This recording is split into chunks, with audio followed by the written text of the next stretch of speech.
Welcome to another highly questionable. What do you like today, Bo? What are you doing, Mello? What are you doing? And it ain't about basketball. Vamos, papi.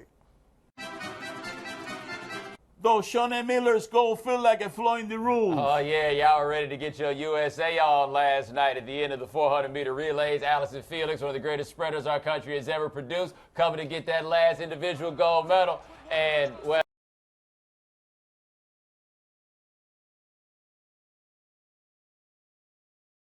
like I'm in a position to say that you can't. What's the flaw in the rules?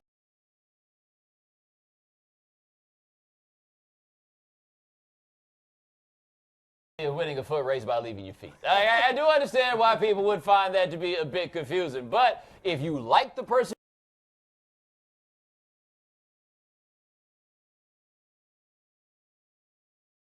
I'll be a hell of a competitor in that race. You know, the gun will go off, and in 2 seconds, my belly will cross that finish line. he's got a point. My father would beat Usain Bolt by standing up.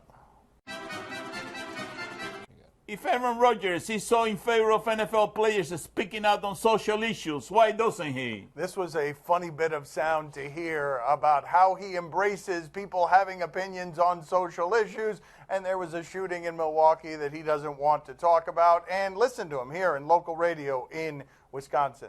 Why do we have to say that it's refreshing when somebody speaks their mind, you know, or is honest now? I think that's kind of the societal issue that we have, is that we need more guys like that, you know, who feel comfortable speaking their mind. I mean, that's what the First Amendment's all about, right? It's about, you know, everybody's got an opinion. You respect the opinion. You don't have to agree with it. But, you know, I think having opinions like that and sharing them, it should be a part of everyday life. And I think it starts with leadership. And I think some guys in the NFL are probably worried about repercussions on speaking their mind from the league. It's easy to say that it's something that's needed. It's much harder to actually do it, especially when you're in his position where basically your entire job is to deflect questions so you don't create controversies in the locker room. You don't become the subject du jour in the national media. And as he said about authenticity, you actually have to have conviction and believe in something to get out and put your face in the buzzsaw like that. Let's see what he's got that kind of conviction about, because we haven't seen it the entirety of his career. Now, to be fair, it's not the most difficult stance in the world to take, but a fan screamed out Muslim sucks at a game, and Aaron Rodgers publicly denounced that, which you look around in the news these days might be a little more courageous than we're giving it credit for being. But I will say this, you can at once want other people to say something while also realizing you may not necessarily be the person who needs to be doing the talking for a range of reasons. So I don't think there's a problem with that, and I certainly don't think it's fair for people on Twitter accounts using fake names because they don't want their bosses to hear what they say on the internet to criticize somebody else for not being willing to put their name on something. Who cares what Aaron Rodgers has to say? You know, his brother is a big star in that family now. That's it. He's the one that is making the rounds now. He didn't even want to talk about that social issue, that pop culture issue. Aaron Rodgers didn't even want to talk about his brother winning The Bachelor. Speaking of other people I don't want to hear talk about social issues, the dude from The Bachelor. Is the NFL going too far by threatening to suspend the 4 players for not talking to them about the Al Jazeera report? Oh, yes, we have reached the point of this standoff of sternly worded letters. The NFL sent a letter to the 4 players, Clay Matthews, Julius Peppers, James Harrison, and this 4th dude who didn't even have a job. Sent a letter saying, hey, if you don't give us interviews by August 25th, you guys will be suspended on August 26th. James Harrison has reiterated that he'll do an interview at his house if you bring Roger Goodell over. Now, is the NFL going too far? Kinda. The reason is, if this Charles Sly character is not credible enough for Peyton Manning's investigation, you got to explain how he's credible enough for this investigation. But Peyton Manning at least cooperated, and the NFL, despite all its practices, despite all its credibility issues when it comes to investigations, is once again wielding the power hammer. James Harrison is 38 years old. You threaten to suspend him indefinitely. This ends up in the court season. You might be costing him the rest of his career, and they're willing to go to court over this. This is the NFL exerting a power the NFL, it feels like, shouldn't and doesn't deserve to have anymore. I'm not surprised Peyton Manning talk. He has no spine. Oh. Really? Another Peyton Manning joke? I mean, he's been exonerated. Look at him. Why does this keep being it's funny? so funny.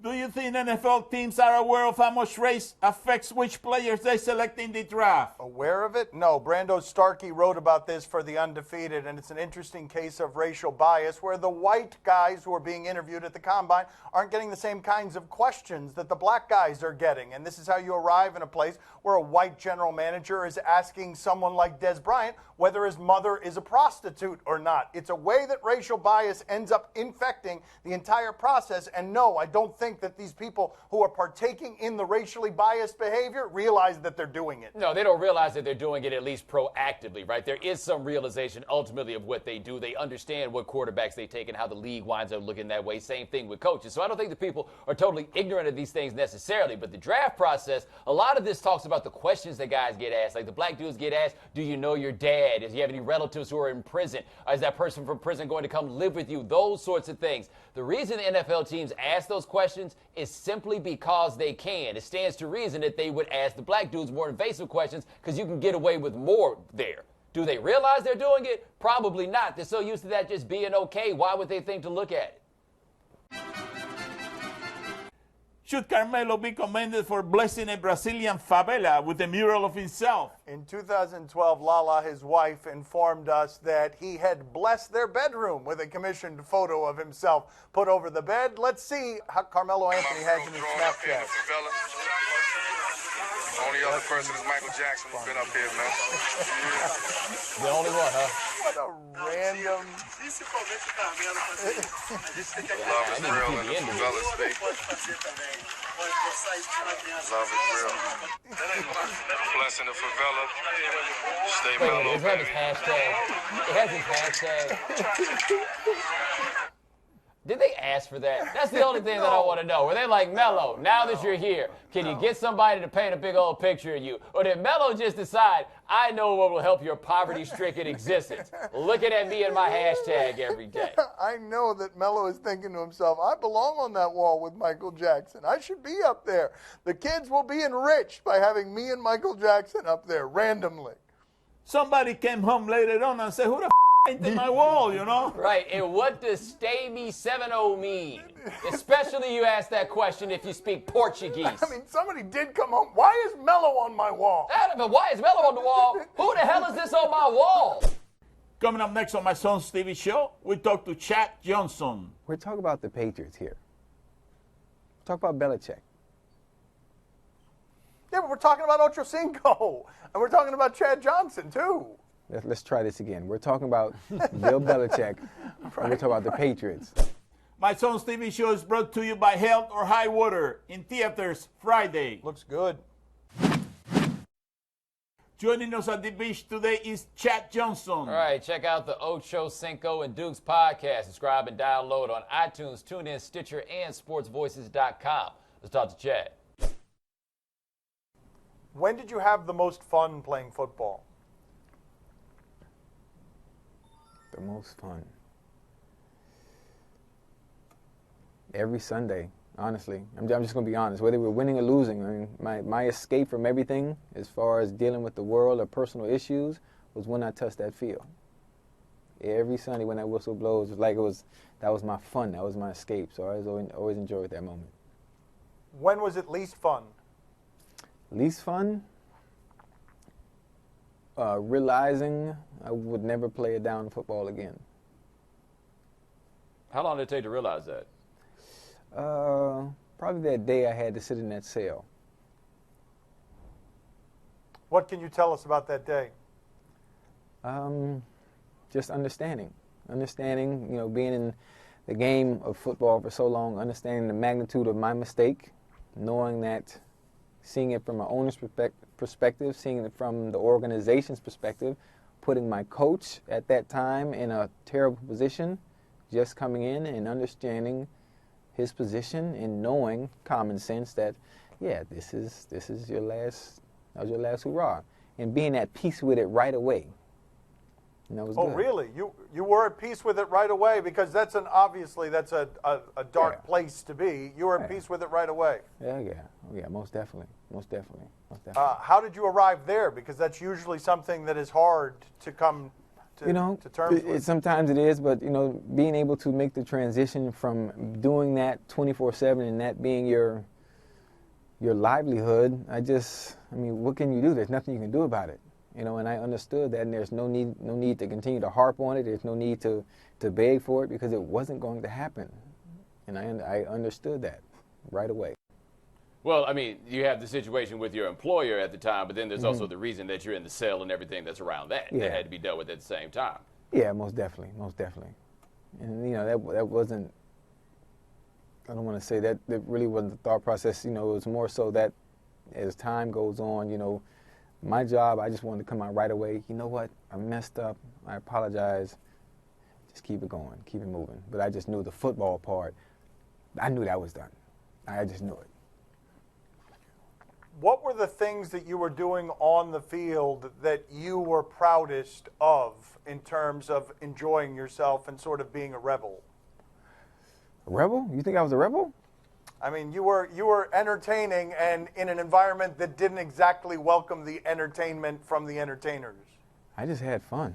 They had the game of football is about entertainment. That's what it's, an entertainment business. And I just had fun. I grew up watching the Hurricanes of the 90s, so I played the game based off of how I felt, the game should be played. Growing up in Liberty City, that was the way we played at 4 years old in Pop Warner, and I just took the same style of play from when I was a little kid and just brought it to the NFL. It was I know, really Chad, different. but how many fines did you incur? Like, some of this stuff was against the rules. How much money did you end up paying in fines? I just because don't care. the league I didn't didn't care like about that stuff. I didn't care about the money. That's why they take your money, because they think that's what you value most. I'm enjoying the game of football. I'm going to continue playing the game of football the way I feel it should be played. That's why I kept doing it. And they're taking your money because they think that's all you value. Yeah, the money's cool. Whoop-de-doo. Yeah, you're paying me for something I love to do. But I'm not here just for that, which is why I kept doing it. How did your football life change in New England? Was that fun because that was less productive? It was fun. A great environment. Great environment.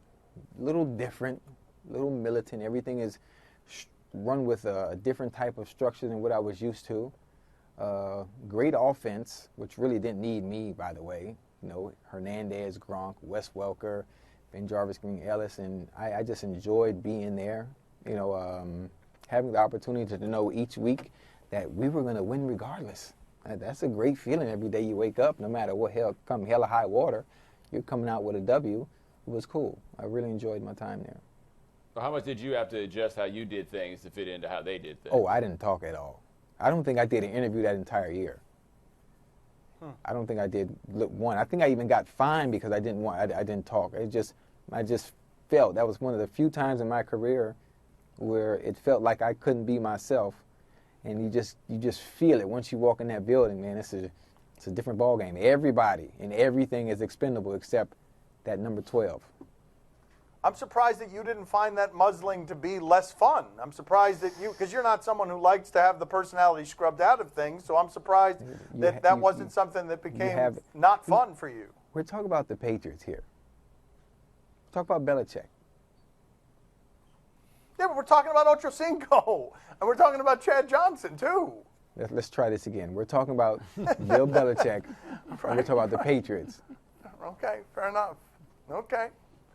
Chad, thanks for being on with us. We appreciate it. Thank you, guys. I appreciate it. Thank you. Yeah. I always knew I was a prophet, but I couldn't find a decent job. Life made me ambidextrous, counting with my right, whipping white with my left wrist. Damn, Daniel. FBI keep bringing them all white vans through. Cash from the Clevelander Hotel on beautiful South Beach, Miami. Time to play the game that has an excess amount of body hair. Do you question? You give us topics and events, and we question them. Do you question if this diver should have practiced more? Okay, we're going to the Olympics. This diver is from Malaysia. They'd had some problems with the wind at the diving venue and, dirty water, but that's neither here nor there. What's going on?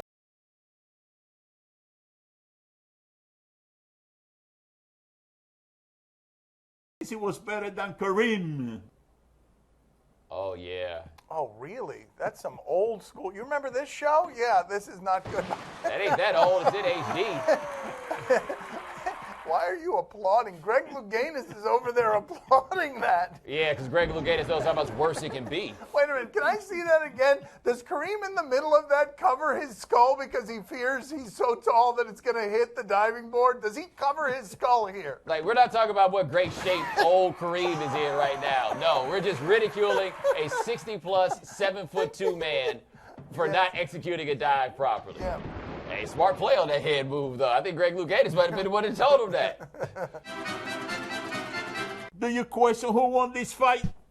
What do we have? Really? All right, let's see. Our favorite kind of video. What?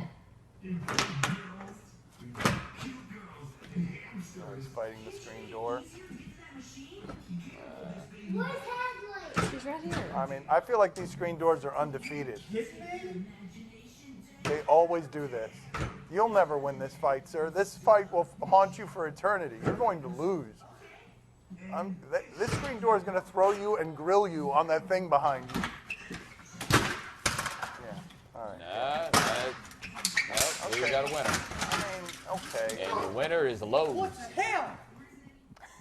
Yeah, the Lowe's won. They'll be selling another one of those things. And he'll be right back in this same scenario, perhaps about 9 months later. I mean, all right, so you won't have to deal with that problem anymore, but a bear is coming through that screen door to eat you, dude. Do you question the acumen of this burglar? Okay, burglars don't have a lot of success on our show. We go out to Australia. It's 3:30 in the morning. We're outside of a pub. It's 3:30 a.m. Howl at the Moon is closed, but this man isn't ready to call it a night. Security cameras are rolling as he tries to hurl an empty beer keg through the back door. He fails twice, but on the third attempt makes a keg-sized hole and proceeds with his plan, feet first, until he figures that probably won't work. So then head first, squeezing his way through, holding a lit cigarette and performing a near-perfect handstand, not realising he'd already busted the door frame and could have walked straight in. I mean, on one hand, we do have to be impressed by the fact that he managed to work his way through the glass. We don't know if that door was ever locked, right? It might have been open from the beginning. There might have been people just sitting inside like, dude, if you'd just let us know. I think that guy might have a drinking problem, though. Oh, wow. That seems like a reckless accusation. Looks that way. I mean, is it really that reckless when 3:30 in the morning you're trying to throw an empty keg through glass and That then you crawl night, through at it? that moment, he had a drinking problem. If you get to that point, you have a problem. Like, I think regardless of what kind it is, it's a problem. Time to play the game that has many erogenous zones. See? Or no? Tell us what's on television tonight. We'll tell you if we're intrigued. Jack didn't touch one. On Fox Sports Southwest, A's and Rangers. No, thank you. But Adrian Beltre, still a very good baseball player, hit a grand slam to win a game yesterday. And on the field after the game, shenanigans, hijinks. You're going to run? You're going to run? They're going to try and double team him there with the blue Gatorade. He picks up a weapon of some sort. Oh, he shook off Roughneck Odor. With a broom. I'd like to see that fight, actually. Roughneck Odor, the puncher of Batista's beard against Beltre with a broom. I'd watch that. Oh, how can you not love Adrian Beltre? It's unbelievable. Bomani, are you intrigued? Not so intrigued, but I am with Beltre 100%. I don't understand why there's any joy in me catching hypothermia. Poppy, are you intrigued? Oh, see, I'm very intrigued. But listen, Beltre, if you don't want your teammates to do that, you gotta stop hitting home runs. I mean, you know. that is You gotta one way. be. That's That's it, buddy. right. You gotta be the third out and lose the game, and that way nobody will bother you. That's a good point by That's what my you gotta father. do. A good point. You could get him back, Adrian. Be terrible. On NBC, the men's 110-meter hurdles. That's not that stupid steeplechase thing, is it? Where in No, 2016, it's just the hurdles, I man. know, but they jump over a hurdle and they are in water in 2016. What sense does that even make? This isn't the steeplechase; it's just the hurdles. Oh, wait a minute. This is an old video. This has nothing to do with the Olympics. That's this guy. No, we've played this before. There you go. Yeah, that's it. There you go. That's That's it. the way to. That's it. I'm going to win this race. All those other guys. Oh, except Oh, he almost had it. I mean, He's- oh, man. I mean, you're going to do that, you really can't finish fourth, dude. You got to finish first. But, Monty, are you intrigued? So what track meet is that? I can't be the only person that's wondering what that event was. Poppy, are you intrigued? Oh, see, I'm very intrigued. So the huddles are on tonight, eh? I'm more intrigued by the long jump. What do we have in the long jump? Oh, you remember this one? Oh, no. Oh. I just can't figure out which one of them is the idiot, right? I mean, I'm going to go with the first guy who gets up there and gives you some plumber's butt. I'm going to vote him the gold medalist of that right there. He's the smartest guy. Of the idiots. That's all the time we have for today. Thank you for watching. We'll talk to you tomorrow. Thanks for watching. Gracias. See you mañana. You know, you shouldn't be sending photos of things like that. I mean, we could get suspended for good.